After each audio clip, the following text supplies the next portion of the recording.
Nilinaw ng Philippine National Police na hindi pa opisyal na nasibak sa serbisyo si Police Lieutenant Colonel Mark Julio Abong. Ayon kay PNP spokesperson Colonel Jean Fajardo, may pending appeal si Abong sa tanggapan ni Interior Secretary Ben-Hur Abalos. Sinabi yan ng PNP matapos masangkot na naman si Abong sa panibagong kaso.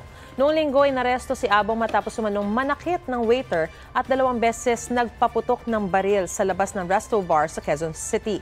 Lumutang ang tanong kung bakit nasa serbisyo pa rin si Abong gayong tinanggal na siya bilang hepe ng QCPD Criminal Investigation and Detection Unit matapos masangkot sa hit and run na ikinasawi ng isang tricycle driver noong August 2022. Una nang sinabi ni Abalos na hindi niya kukonsintihin ang anyay pang-aabuso ni Abong sa kapangyarihan. Mga kapuso, para una ka sa mga balita, mag-subscribe sa GMA Integrated News sa YouTube.